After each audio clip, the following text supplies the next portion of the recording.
Hey everyone, now that I've finished using and abusing all the data you people were kind enough to give me via various surveys, I thought it would only be polite of me to do as I promised and return some of the aggregate information to you, on the bold assumption that some of you might care. Before I do that, I have to preface this entire thing by saying that my sample size was 653 individuals, of which 186 were online survey participants.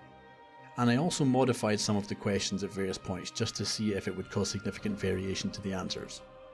This means three things. Firstly, my sample size is not particularly huge, so there's a significant margin of error.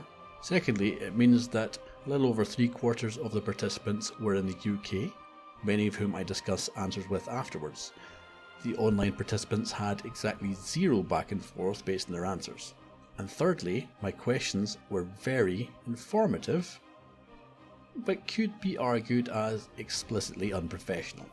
So in other words, if you disagree with my findings, then you have enough justification to dismiss the entire study as unscientific. So let's get on with the data. I asked a number of questions right out of the gate that I didn't care about, including at some points what people's current hair colour was, whether people preferred lasers or magnets, and whether people were right or left-handed. The answers were varied. I did not collate the data. It doesn't matter. Moving on. The next set of questions I asked was about people's class, alignment and race.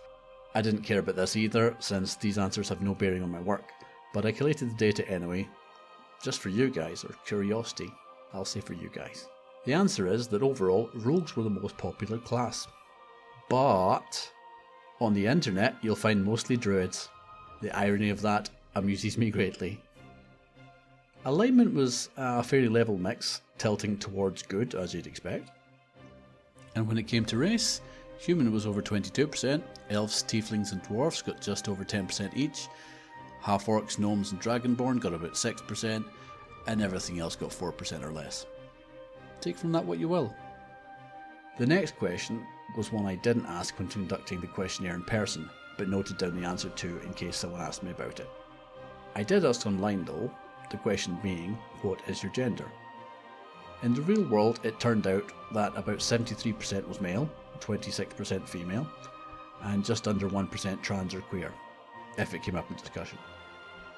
Online, the split was skewed a little, with male being 80% and only 17% being female, but 1% each for trans, queer, and prefer not to say.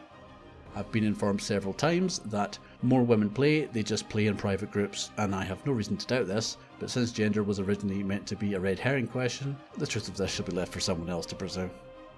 The final red herring question I played up a little, and that was, what was your favourite dice shape?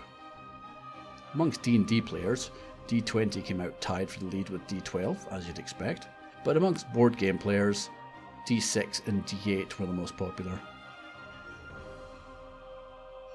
With everything tallied together, D6, D8, D12 and D20 all got about the same love. D10 is the unloved child, and D4 is the abomination of which we shall not speak. Now that all that drivel is out of the way, let's look at the data I care about, because it's my video. Question. Do you like your magic systems hard, like The Last Airbender, or soft like Lord of the Rings? The answer was mostly hard magic, but with a bit of mystery and soft magic. I'd left it open so most people actually ticked both the hard magic and the bit of both option. Next question was, how tactically do you play? And with this, it was a clear winner. Coordination with the party was the major preference here, with 64% of the vote overall, but it rose to 84% among female players. Next is the related question, to be fair, and that is, do you like a lot of luck to determine your fate, or try to minimise dangerous rolls? Looks like most people just wing it, or make an estimate and go for it. Okay, as a player, what level of campaign do you enjoy the most? No surprise that medium level is the most enjoyed, followed by low level play. Not many games end up with high level play, so this might skew the results, but given the number of people who said they don't like leveling at all, well, perhaps not. Next, how do you rate the pace of combat in D&D? This is one that's dear to my heart, as the slow pace of D&D combat is something that has bothered me right back to my first games in 2nd edition. I'm happy to say that 5e is a lot smoother, but as the data clearly shows, it's not one of the game's strong points. An interesting data breakdown here is that every player who said it was really fast or blitzkrieg there weren't many, was also a tabletop wargamer. Again, female players skewed more towards the too slow side of things, but the biggest critics of the speed were DMs. Thankfully, most DMs take a lot of clever steps to expedite things, often without the players even noticing. Okay, this was an important one that determined genres for my one-shots. From 9 being the best to 0 being the trash, how do you like your genres? A very interesting data set here. No huge surprises that since most RPG players play D&D, fantasy came out on top. Although at the time it was surprising that dark fantasy and classical fantasy had an equal score. A further surprise was that Western came out so highly rated. In terms of point score average, psychological horror such as Call of Cthulhu came out higher, but that also received a far greater number of don't know the genre results, so Western won the ticket as one of the first one-shots in SAR. The other ticket winner was Zombie Apocalypse, which scored higher than expected, but the data had a large number of either loves or hates, which averaged out the result a bit. I have to admit though, that unless it was hated, Zombie Apocalypse was going to be a starter one-shot anyway, because that was the first one-shot I had run in the beta, and the results had been hugely positive. Close runners-up were Cthulhu style, hard sci-fi, which beat out science fantasy with more love-it results.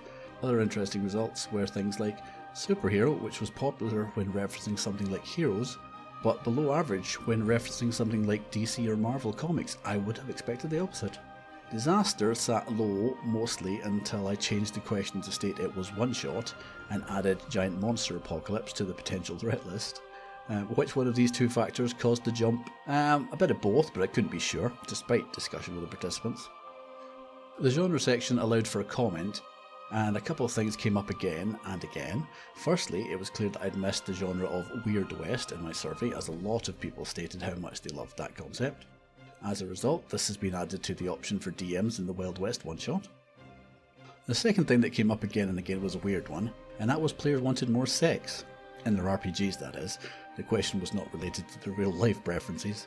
Why this particular thing repeatedly appeared in the comments for genre preference, I have absolutely no idea. But respondents said they often felt that their characters had no sexual identity. I'll just have to shrug and say, okay, incorporate that at your DM's leisure. Right, I could talk for hours about the various nuances found when breaking down the data and the genre stuff, but I really should move on to the next question. Oh dear. This is a controversial one, so if you want to skip over a brief discussion of sexual violence, then go straight to this timestamp and forget I ever mentioned this. Okay, still here? Right, here it goes. How dark are you happy for your game to go? Sex, drugs, murder, torture, rape, body horror. Even with the following question being a caveat for this one, this was the most shocking result. Overwhelmingly, players are happy for things to get very dark indeed. Given what is shouted about in online media, I expected rape especially to be completely off the table, especially with female players, but nope, female players actually selected It's a Cruel World more consistently than their male counterparts. Having spoken to them afterwards, it made sense, and rather than trying to amalgamate responses, I'll just quote one from a history teacher. Playing RPGs with friends is inherently a safe space. So while rape is a terrible thing to happen to your character, it isn't happening to you. Besides, historically it was often preferable to the alternative of death. She went on to tell of a story where there was essentially a total party kill, but her character was made into a sex slave instead. She of course escaped, formed a new party, and took bloody revenge on her enemies. Might be a lazy plot device, but she said it was a lot of fun. Regardless of your own preferences, almost everyone agrees that what is acceptable is a grey area that you need to iron out with your group, which was the most common comment related to this question. Other comments that appeared multiple times were, no torturing, killing children on screen, and anything goes but there is no need to describe sex or sexual violence in detail. I personally subscribe to this notion because I don't have any interest in narrating 50 Shades of Chainmail, as one participant put it. It's worth noting that online, although a smaller sample size, keep the real bad stuff off screen was the most popular result, which may simply mean that British people are self-loathing masochists, or possibly just the internet responders were younger or more sensitive. I didn't ask for anyone's age, so that's a missing data point. Right, that's the potentially icky and controversial one out of the way, hopefully without me being ejected from the internet. Let's get on with some more fun data. The next questions were just me fishing for your brain thoughts rather than generic data, and that's starting with, Is there an RPG rule that you love? If so, what is it? Are they? Common answers were advantage and disadvantage, rule of cool, inspiration, and permanent death. The antithesis of this was, is there an RPG rule that you hate? If so, what is it? Understandably, the hate box had a lot more answers than the love one. Aside from the odd joke about D&D 4e and 5e, the common answers were advantage, disadvantage, again, rule of cool, again, inspiration, again, but also levels, classes, alignment, help points, armor class, action economy, flanking, disadvantage on ranged attack within 5 feet, and not being able to just slit someone's throat while they sleep. And then there was a bit forward looking, which was what rule does not exist that you wish would be implemented. Mostly this just got a blank box, but common answers were better sneaking, beam struggles, being able to insta-kill under the right circumstances, re-rolling terrible stats, and getting rid of initiative. Getting rid of initiative was stated 4 times with no explanation of how this was supposed to happen, but since the Sarl system doesn't use initiative anyway, it's not important to me. Right, next. From 0 being uninterested to 9 being your fave thing, rate these aspects of gameplay. No surprises here, you love everything. You just love combat less than the other bits. Moving on. How different are your RPG characters to yourself in terms of personality and morality? No surprises here either, most players claim that it's not me, it's my character. And after discussing this with people, I'm inclined to believe that new players start closer to themselves and then move away as they gain experience. And finally, the question that caused me the most extra work. What physical representation do you enjoy? Miniatures were the runaway favourite here. This has led me to making a whole crap ton of miniatures for the Sarl one-shots. It's a lot of work, but I am enjoying it. Okay, we just about made it through all that. There's still all the DM specific survey data to go through, but that has been more than enough jibber jabber for one day. If you want to comment further on anything or even discuss it, then feel free to come bug me on Twitter or Facebook with the @radiationburn tag. As usual, I have no idea when my next video will arrive or what the subject matter will be. But until then, bye for now.